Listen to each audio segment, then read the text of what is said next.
Hello indie game fans, with a busy week of new releases as everyone scrambles to get their games out before fake E3 next week, with an awesome top 5 if I do say so myself, with plenty of other fantastic games to check out in this edition of Indie Gaming this week.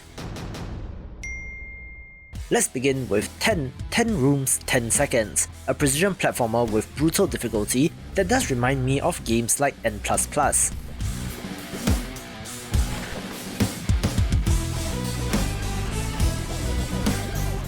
The time limit in each room does provide an impetus to get moving, where interestingly, there are game-changing upgrades that can be purchased through coins collected, looking like quite the challenge.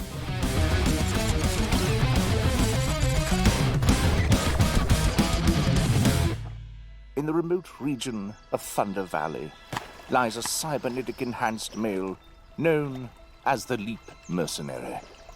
Typically a violent and unruly species, lacking any sense of self-awareness. They are usually seen causing destruction everywhere they go. They seem to have an unquenchable hunger for obtaining money. Not to mention, they're the only known species that kills for entertainment. We catch a rare glimpse of this mercenary in a solitary state. Perhaps just this once. This mercenary appears to have connected with nature. Or not. I'm not quite sure what to make of Leap, since this is a multiplayer first-person shooter that supports up to 60 players per game, coming to us from a relatively small developer who made games like Slender The Arrival, Valley, and Citadel Forged with Fire, so a multiplayer FPS is quite a departure.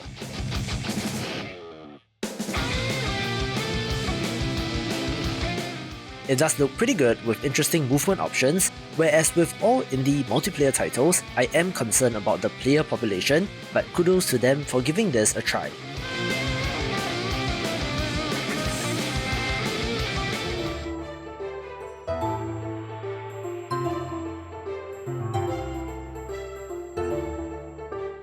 I talked about Ashina the Red Witch in my video covering the best upcoming games of the month, where this is a pixel art adventure game from developer Strenga, who has been exclusively making games like this, looking to be their most refined and polished release up to date.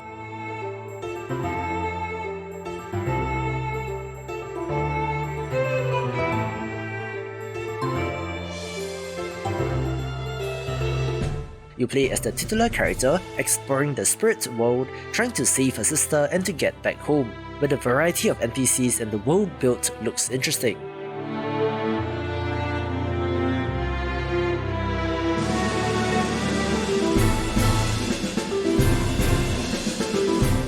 It is an adventure game with items to find, characters to help and so on, but lacks direct combat or action elements, but it still looks like a fantastic title.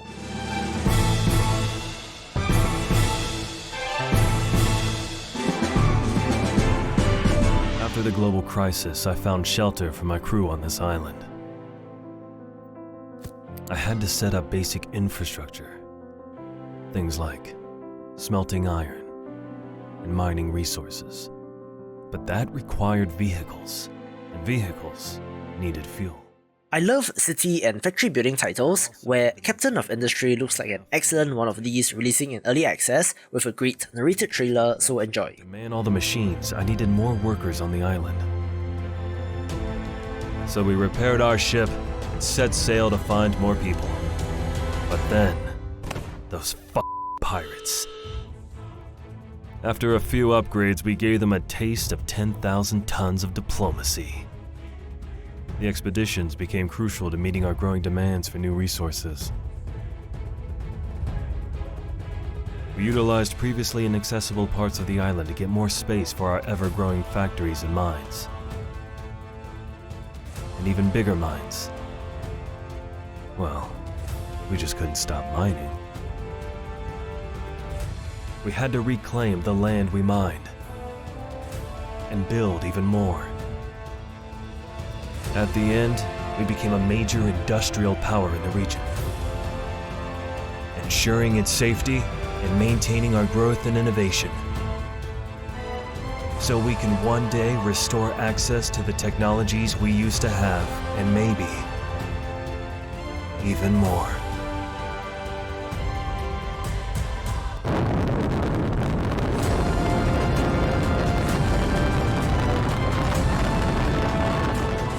So what about you, Captain? Are you up for the challenge? If you had the chance to request somebody's death, would you take it? I'm not usually a visual novel person, but Corpse Factory looks to be of interest, having a concept like Death Note but more chaotic, so if you're into thrillers, check this out. Somebody you want removed from the surface of the planet. The interesting part? Victims of this website apparently receive a photograph of their own corpse, mere hours before their demise. How is such a thing even possible? My name is Noriko, but online, people only know me as Corpse Girl. Perhaps I'm the mastermind behind this cursed website. Or maybe I'm just an innocent girl. Tokyo has been covered in a blanket of darkness as countless deaths shake the city. And I intend to lure even more unfortunate souls into the depths of hell. I know you better than anyone. I know everything about you. You're so self-important. Both you and Corpse Girl. So, we gotta protect you from Corpse Girl, right? I don't know where you get your courage. Perhaps I could stand to learn a thing or two from you. I'll find her! I'll kill her! I'll kill her! Will you join me in cleansing the city of filth? I hope so.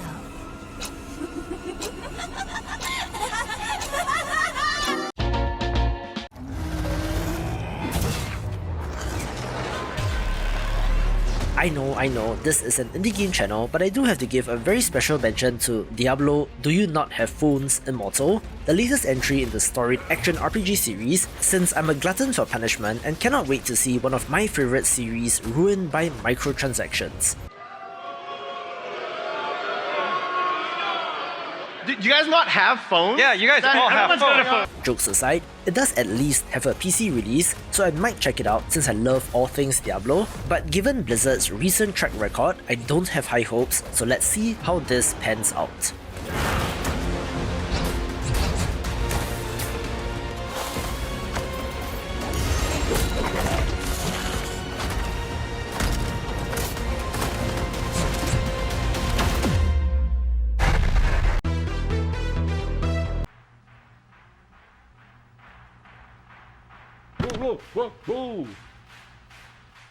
Smaller games begin with Bass Monkey, a free musically themed action platformer that looks pretty weird, but for free, no harm giving this a try.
We do also have the PS4 and Switch ports of Behind the Frame, The Finest Scenery, a gorgeously animated adventure game from last year, so if you did not get it on PC, perhaps give it a go this week.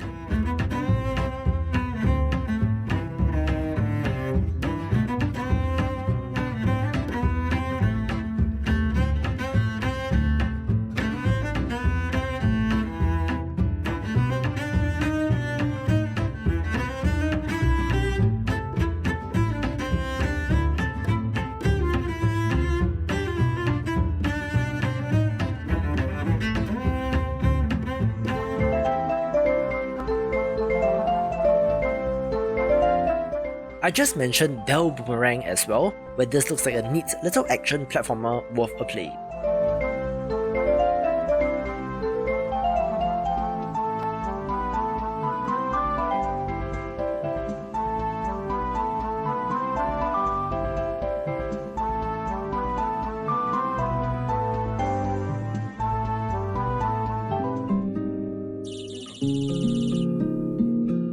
Fishing Paradiso is the PC port of an oddly dark title from mobile, where the entire game takes place in the afterlife, but it looks warm and charming nonetheless.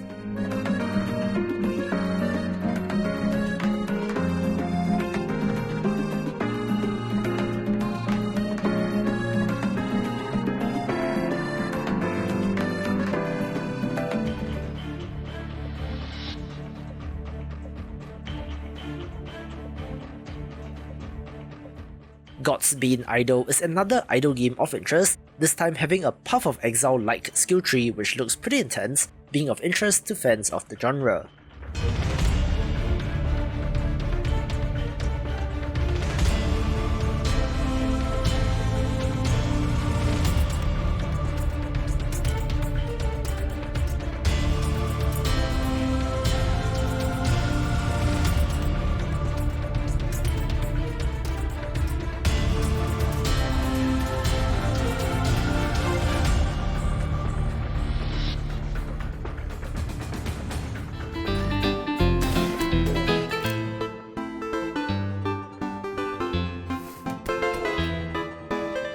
My Master's Moron is a classic turn-based roguelike that looks interesting, where you play as a djinn trying to kill your master to get your freedom back, looking pretty neat.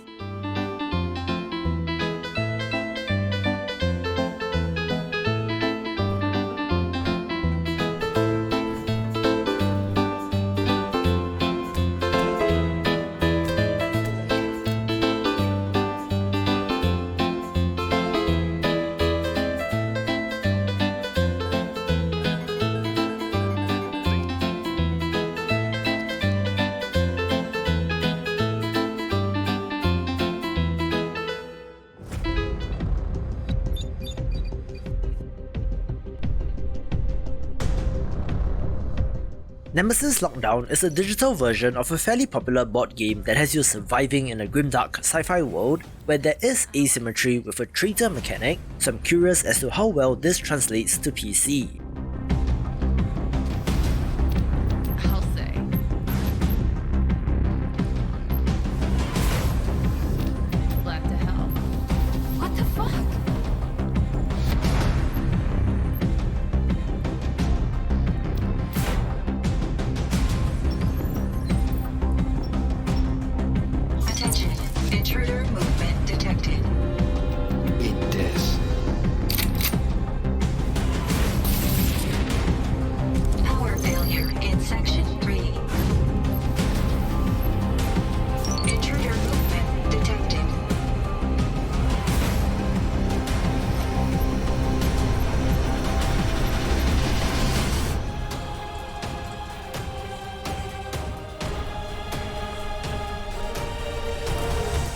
Pinku Kult Hex Mortis is a turn-based JRPG where you're hunting down the mastermind behind a recent demonic invasion of your city, having quite an interesting look.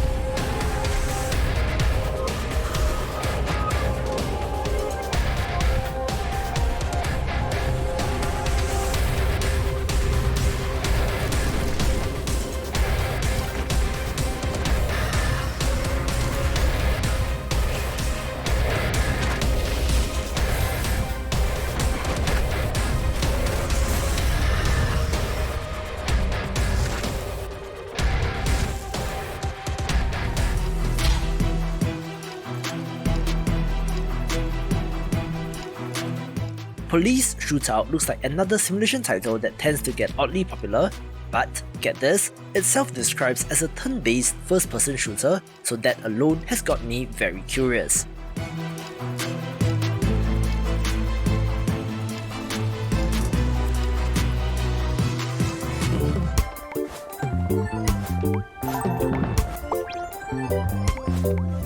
Surface Rush looks like a neat little arcade action title where you're moving your little character through the ocean in a test of your reaction speed with a pleasant look as well.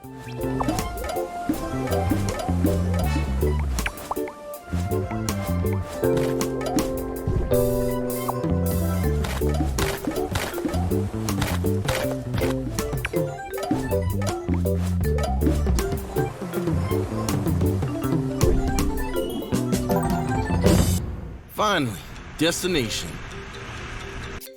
We'll close off this section with some demos, the first of which is Truck Mechanic Dangerous Paths Prologue, one where you have to send cargo from one place to the next, traversing through dangerous mountain paths and perhaps even having to stop and do repairs in the middle of the road, looking like one for grease monkeys out there. Shouldn't be too hard.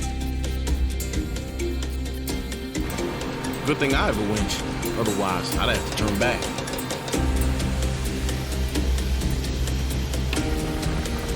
Can't see a thing. Hope I'm not short on fluid.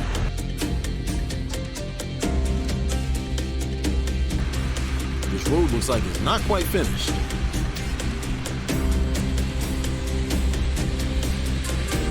Load it up.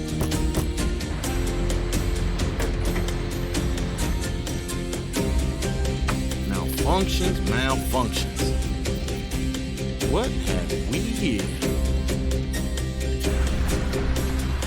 Obstacles on the road. Attention, speak she, head of Arbitrage Anonymous Agency. If you hear this message, you need to know. AAA is gone. 98% of the agents involved in the mission have also been killed. You will have to take over the management of the secret branch of AAA. And we need your help, human. Twilight Wars Declassified is a demo to an upcoming roguelite RPG whose closest comparison appears to be Darkest Dungeon but with a sci-fi theme, making it something to check out. On AAA. Use the skills in the agent's arsenal and keep an eye on the battery level. Spare batteries, medkits, and stimulants are at your disposal. The price of a mistake is permanent death. This fight is won, but the battle is not yet. And whoever gets in your way will be there with you, human.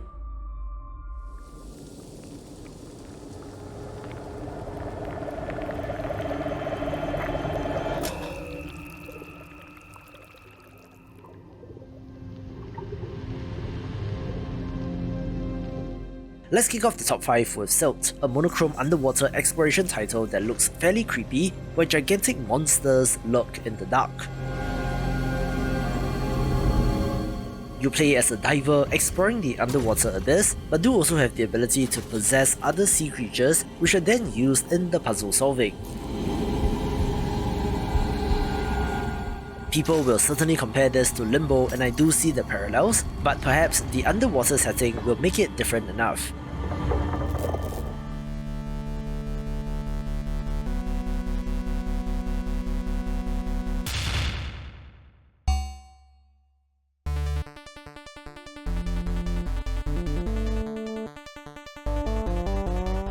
If you enjoy turn-based RPGs with a thin layer of management sim spread over it, I do think that Tiny Folks will be of interest, one where you're upgrading a town and recruiting townsfolk to take on monsters, looking to have quite a compelling gameplay loop.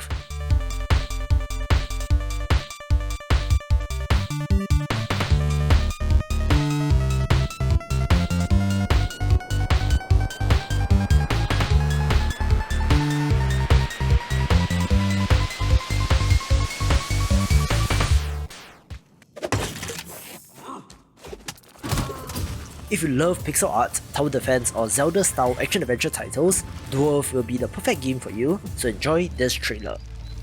Grandpa, what were the warsmiths like? They were artisans of war that engineered magnificent turrets and traps. So, they were blacksmiths? More than that, my boy. They were protectors of the old kingdom, fabled throughout the realm. Their turrets fought for them. They'd launch arrows, stones, and exploding bombs. They'd shock them with stormfire, burn them with hellfire, and hack them to pieces.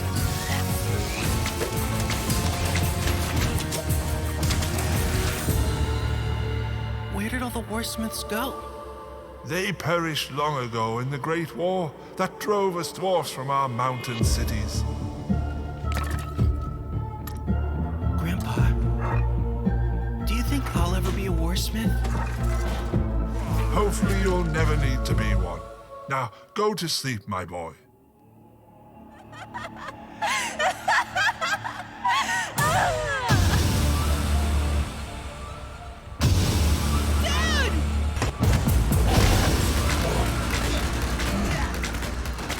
Under the mountain, even the bunnies bite.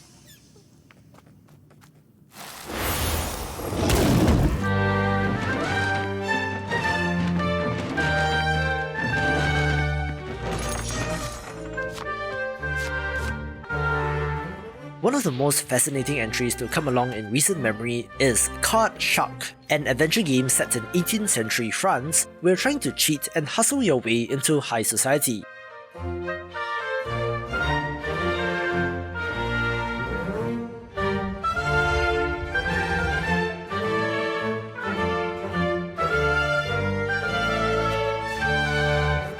This is done through the playing of cards, but where it gets most interesting is how the developer built in the ability to cheat at cards into this game.